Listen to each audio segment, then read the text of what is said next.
শিক্ষক আক্রমণকে কেন্দ্র করে বিশালগড়ে সৃষ্ট দুই গোষ্ঠীর সংঘর্ষের বিষয়টি বিরোধী দলের কাছে হয়ে উঠেছে হাতিয়ার। 2018 নির্বাচনের পরে এরাই আক্রমণ করে সিপিআইএম পার্টি অফিস, আক্রমণ করে সিপিআইএম কর্মী সমর্থকদের। এবার অবৈধ উপার্জনের বিষয় নিয়ে নিজেরাই লিপ্ত হয়েছে গোষ্ঠী সংঘর্ষে। এভাবেই অধঃপতন শুরু হয়েছে শাসক দল বিজেপির। মঙ্গলবার সাংবাদিক সম্মেলন করে এই অভিযোগ করল বিরোধী দল সিপিআইএম। করবে এবং এর বিরুদ্ধে নামার জন্য প্রস্তুত হবে, এটাই আমরা বলতে পারি। আপনারা বলছেন শাসক দল আক্রমণ করছে, কিন্তু গতকাল যে ছেলেটা ছুরির আঘাত খেয়েছে সে নিজেও তো শাসক দলের কর্মী। ওইটাই তো বললাম, শাসক দল নিজেদের মধ্যেও এই জিনিস বাদ যাবে না এখন, কারণ এই অস্ত্রের ট্রেনিং দিয়েছে এবং বলার অপেক্ষা রাখে না যে দুজন কালকে আহত হয়েছে, এই দুজন আমাদের বিরুদ্ধে বিভিন্ন ঘটনায় তারাও যুক্ত, কিন্তু তারপরে আজকের দিনে পরিণতি হচ্ছে নিজেদের মধ্যে নিজেরা আছে। যারা বাড়িঘর ভেঙেছে তার বাড়ি ভেঙেছে, যে আহত হয়েছে সেও আমাদের কর্মীদেরকে বিভিন্ন সময় আক্রমণ করেছে, কিন্তু পরিণতি হচ্ছে, শেষ পরিণতি এটাই হয়। এটাই আমরা বলেছিলাম আগে, এটাই হচ্ছে আজকে। প্রদেশ দা একটু। আমি আপনাদের মাধ্যমে গতকালকে ঘটনা, আগের ঘটনাগুলো আপনারা সবাই জানেন এবং আমাদের মহকুমা সম্পাদক মোটামুটিভাবে আপনাদেরকে অবগত করিয়েছে। গতকালকে আমাদের বিশালগড়ের শ্রদ্ধেয় শিক্ষক রাজেশ্বর চৌধুরীর উপরে আক্রমণ, মারাত্মকভাবে তিনি আহত হয়েছেন। তার পরবর্তী সময় আরও দুইজন নাগরিকের উপর আক্রমণ।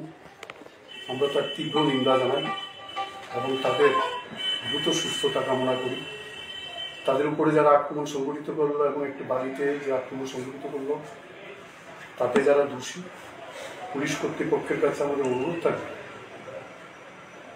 সুষ্ঠু তদন্তের মধ্য দিয়ে যারা প্রকৃত দোষী তাদেরকে খুঁজে বের করে নিয়ে আইনের দ্বারস্থ করে তাদের কঠোরভাবে শাস্তির ব্যবস্থা করা উচিত। এবং আজকে সামনে আমাদের সামঞ্জস্য গুরুত্বপূর্ণ উৎসব, এর মধ্যে দাঁড়িয়ে যে ভয়ভীতির পরিবেশটা তৈরি হয়েছে, আমাদের সম্পাদক যে আহ্বান করেছেন রাজ্যের মাননীয় মুখ্যমন্ত্রী এবং ডিজির কাছে, আমার দৃঢ় বিশ্বাস তারা এগুলো ভাববেন, দেখবেন এবং এই রাজ্যের তথা বিশালগড়ের মহকুমার মানুষদের শান্তি নিরাপত্তার ক্ষেত্রে রাষ্ট্রের বা প্রশাসনের যে দায়িত্ব আছে সেটা তারা প্রতিপালন করতে নিশ্চয়ই ভূমিকা গ্রহণ করবেন।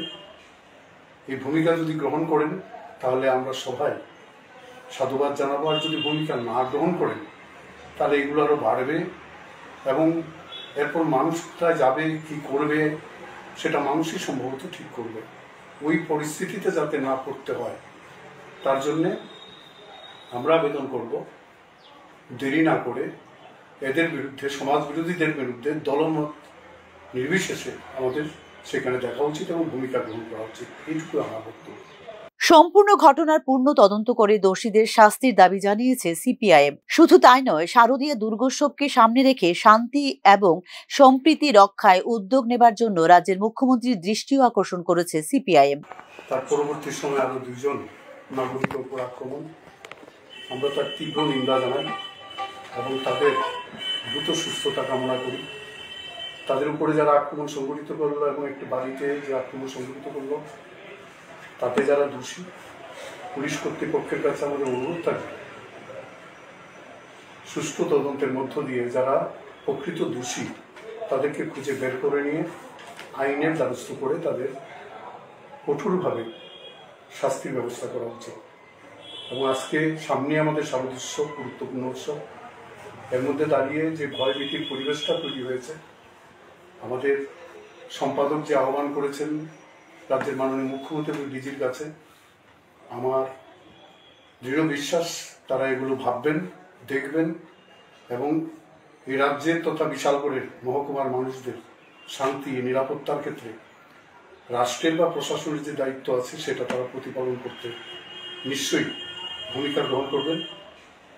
এই ভূমিকা যদি গ্রহণ করেন তাহলে আমরা সবাই সাধুবাদ জানাবো, আর যদি ভূমিকা না গ্রহণ করেন তাহলে এগুলো আরও বাড়বে এবং এরপর মানুষ কোথায় যাবে, কি করবে সেটা মানুষই সম্ভবত ঠিক করবে। ওই পরিস্থিতিতে যাতে না পড়তে হয় তার জন্যে আমরা আবেদন করব দেরি না করে এদের বিরুদ্ধে, সমাজ বিরোধীদের বিরুদ্ধে দলমত নির্বিশেষে আমাদের সেখানে দেখা উচিত এবং ভূমিকা গ্রহণ করা উচিত, এইটুকু আমার বক্তব্য। উল্লেখ করা যেতে পারে, গতকাল অর্থাৎ সোমবার দুপুরে সমাজদ্রোহীদের হাতে বিশালগড় দ্বাদশ শ্রেণী বিদ্যালয়ের শিক্ষক রাজেশ সুর চৌধুরী আক্রান্ত হওয়ার পর সন্ধ্যায় বিশালগড় নিজের বাজারে গণেশ প্রতিমা আনতে গিয়ে দুষ্কৃতিকারীদের ধারালো অস্ত্রের আঘাতে রক্তাক্ত হন প্রণয় কুমার দাস নামে যুবক। এই দুই ঘটনায় উত্তপ্ত পরিস্থিতি বিরাজ করছে গোটা বিশালগড়ে। আশঙ্কাজনক অবস্থায় আহত যুবককে ভর্তি করা হয়েছে জিবি হাসপাতালে। অতিরিক্ত নিরাপত্তা বাহিনীর মোতায়েনে পরিস্থিতি নিয়ন্ত্রণে থাকলেও এখনো চাপা উত্তেজনা বিরাজ করছে বিশালগড়ে। ব্যুরো রিপোর্ট, নিউজ নাও।